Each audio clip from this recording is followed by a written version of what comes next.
राधे राधे दोस्तों, कैसे हैं आप सब। दोस्तों, हमारे YouTube चैनल पर आपका स्वागत है। हमारे इस चैनल को सब्सक्राइब कीजिएगा और हमारी वीडियो को लाइक, शेयर और कमेंट ज़रूर कीजिएगा।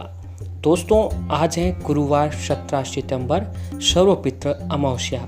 यानी दोस्तों आज जो है वो पितृपक्ष का अंतिम दिन है। पितृपक्ष दोस्तों 2 सितंबर को शुरू हो चुके थे। अब आज 17 सितंबर गुरुवार के दिन जो है खत्म होने जा रहे हैं। दोस्तों, आज है सर्वपितृ अमावस्या। हिंदू पंचांग के मुताबिक हर साल आश्विन मास के कृष्ण पक्ष की अमावस्या को सर्वपितृ अमावस्या कहा जाता है। इसे पितृ विसर्जन अमावस्या भी जो है वो कहा जाता है। 15 दिन पहले आए पितरों का इस दिन विदा किया जाता है। यानी दोस्तों 15 दिन पहले जो भी हमारे पितृ आए थे उन्हें आज विदा किया जाएगा। यानी सर्वपितृ अमावस्या के दिन उनको विदा किया जाएगा, इसलिए इसे विसर्जन अमावस्या भी कहा जाता है। इस दिन से पितृपक्ष समाप्त हो जाएगा। माना जाता है कि पितृ विसर्जन अमावस्या के दिन अगर जाते जाते पितरों को, हमारे पितृ देवों को अगर हम खुश कर लेते हैं तो हमारे जाते जाते पितृ प्रश्न हो जाते हैं, पितृ दोष खत्म कर देते हैं। कुंडली में जो भी दोष हो वह जाते जाते खत्म करके जाते हैं।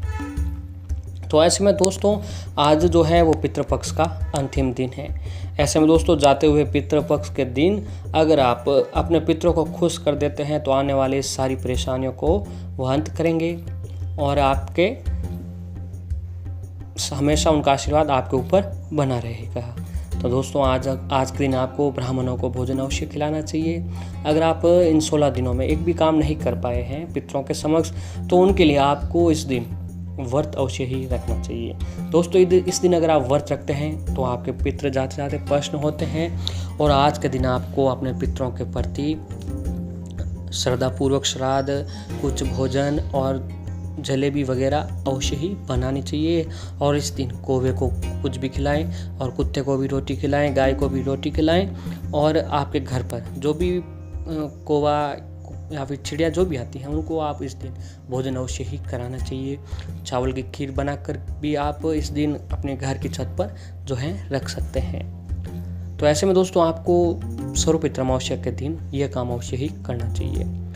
एक पित्तल का दीपक लें, उसमें सरसों का तेल डालकर जलाएं। शाम के समय ये उपाय आपको करना है। ये दीपक आपको दक्षिण दिशा की ओर रखना है। क्या होता है कि दोस्तों अमावस्या के दिन नकारात्मक शक्तियाँ हैवी होती हैं। ऐसे में आप सर्वपितृ अमावस्या की शाम को ये उपाय करते हैं। संभव हो तो प्रयास करें कि यह दीपक पितृ विसर्जन अमावस्या की रात पूरी रात जलता रहे। इससे क्या होता है कि जो भी पितृ दोष होते हैं वो खत्म होते हैं, घर में सकारात्मकता बनी रहती है और जाते जाते पितृ भी आपके ऊपर प्रसन्न होकर जाते हैं। और ठीक इसी तरह सर्वपितृ अमावस्या की शाम के समय गजेंद्र मोक्ष का पाठ करें। एक दीपक जलाकर दक्षिण दिशा की ओर मुंह करके ये पाठ अवश्य करना चाहिए।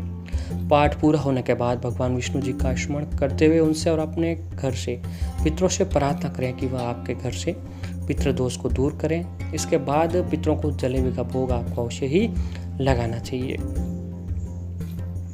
और अमावस्या की शाम के समय आपको पितरों के निमित्त भोजन बनाकर एक पत्तल में रखना चाहिए।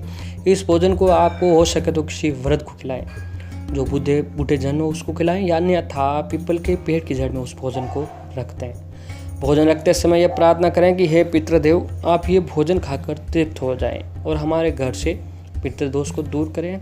ये उपाय करने के बाद आपको पीछे मुड़कर नहीं देखना चाहिए। दोस्तों पितृपक्ष के शाम के समय अगर आप हो सके तो आपको इस दिन पीपल के पेड़ के नीचे अवश्य करके एक दीपक अवश्य ही जलाना चाहिए। पीपल की पेड़ की जड़ों में पानी डालें और उसकी परिक्रमा करें। और ऐसे ही दोस्तों आपको आज की शाम सर्वपितृ अमावस्या की शाम को एक ये सिक्के से संबंधित एक 5 रुपये के सिक्के का उपाय आपको अवश्य ही करना चाहिए। इस उपाय को करने मात्र से आपकी परेशानियां खत्म होगी। भगवान विष्णु का आपके ऊपर वास होगा, क्योंकि दोस्तों आज गुरुवार का दिन है। गुरुवार का दिन जो है वो भगवान विष्णु जी का दिन माना जाता है। ऐसे में आप अगर ये काम कर लेते हैं तो आपकी सारी परेशानियां, पितृदोष, देव दोष, जो भी कुंडली में ग्रह दोष हैं वह खत्म होंगे। तो ऐसे में दोस्तों अक्सर लोग तरह तरह के व्रत किया करते हैं और बहुत से लोग भगवान में कुछ ज़्यादा ही आस्था रखते हैं। वैसे ये बात भी खास है कि जितने भी व्रत होते हैं उन सबका महत्व अलग माना जाता है। हर एक व्रत रखने का अलग ही फल मिलता है। ऐसा ही एक व्रत होता है जिसका नाम, ठीक इसी तरह दोस्तों एक व्रत रखा जाता है जो गुरुवार के दिन भगवान विष्णु जी के समक्ष रखा जाता है। अगर दोस्तों आप नियमित रूप से गुरुवार के दिन भगवान विष्णु जी के समक्ष व्रत रखते हैं, पूजा आराधना करते हैं, विधि विधान से कुछ उपाय करते हैं, तो भगवान विष्णु माता लक्ष्मी जी का आपके ऊपर हमेशा आशीर्वाद बना रहता है। तो दोस्तों आपको अमावस्या की शाम को सबसे पहले व्रत तो रखना ही है। सर्वप्रथम आपको व्रत रखने के बाद आपको आज की शाम स्नान आदि करने के बाद एक 5 रुपये का सिक्का लेना होगा। आपको बता दें कि इस बात का अवश्य ध्यान रखें कि इस उपाय को करने के लिए आपको 5 रुपये के सिक्के का इस्तेमाल करना है, उसमें कोई नोट नहीं चलाना है। जब आप पूजा करें तो आपके सामने भगवान विष्णु माता लक्ष्मी की दोनों एक ऐसा चित्र हो जहाँ दोनों एक साथ में विराजित हो। मूर्ति से पूजा करें जहाँ दोनों ठीक ढंग से एक साथ विराजमान हो। फिर आपको उस 5 रुपये को सिक्के को लेकर पूजा स्थल पर बैठना होगा जहाँ पर माता लक्ष्मी व भगवान विष्णु की अपने मूर्ति को रखा हुआ हो। उसके बाद आपको ये ध्यान रहे कि किस बार ओम नमः भगवते वासुदेवाय मंत्र का जाप करना होगा। ये जाप करने के बाद आपको एक लाल रंग की पोटली में उस 5 रुपये को सिक्के कर बांध कर अपने दाहिने हाथ में रखकर जो भी इच्छा है वो इच्छा ही बोल दें, जो भी परेशानी है वो परेशानी बोल दें और अपने पितरों से कामना कीजिएगा कि हमने आशीर्वाद प्राप्त कीजिएगा, हमारी परेशानियों का अंत जरूर कीजिएगा।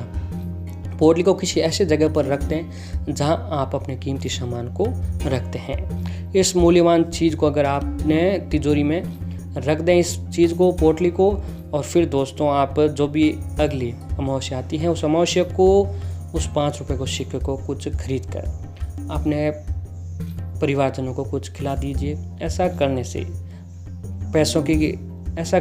पैसों की कृपा आप पर जरूर बनी रहेगी। माता लक्ष्मी जी की आपके घर में हमेशा स्थायी निवास जो है वो बना रहेगा।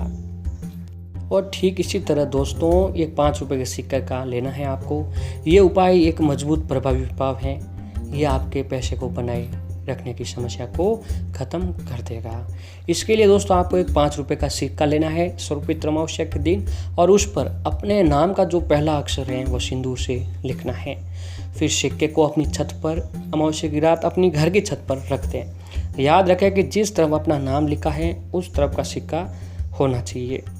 इस तरह रात में अमावस्या की रात अगर वह ऊपर सिक्का अगर वहाँ पड़ा रहेगा और उसके सिक्के के पास दोस्तों आपको एक तेल का दीपक लगा देना है और तेल का दीपक लगाने के बाद उस सिक्के को रख कर अमावस्या की रात को बाहर रख दें और अगली सुबह जब आप उठते हैं उस सिक्के को लाल कपड़े में बांधकर अपने पर्स में रख दें। इससे आपका पर्स जो है हमेशा भरा हुआ रहेगा।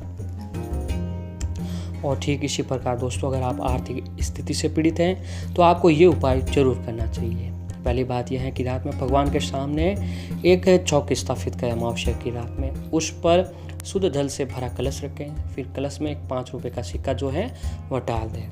कलश पर स्वास्तिक भी बनाएं। इस कलश की प्रतिदिन पूजा की जानी चाहिए। यदि आप ये उपाय करते हैं तो माँ लक्ष्मी की कृपा आप पर होगी और आपकी आर्थिक समस्याएं जो हैं वह दूर होने लग जाएगी। तो दोस्तों ऐसे में आपको सर्वपित्र अमावस्या के दिन ये उपाय अवश्य करना चाहिए। इन उपायों को करने से आपके जीवन की सारी जुड़ी परेशानियां खत्म होगी। माता लक्ष्मी भगवान विष्णु जी का आशीर्वाद आपके ऊपर बना रहेगा। तो सर्वपित्र अमावस्या की शाम आपको इन सिक्कों का उपाय जरूर करना चाहिए। आपके जाते जाते पितर आपके ऊपर प्रसन्न होंगे, पितरों को शांति मिलेगी और पितरों को शांति मिलने के बाद पितर आपको माला माल करते हुए चले जाएंगे।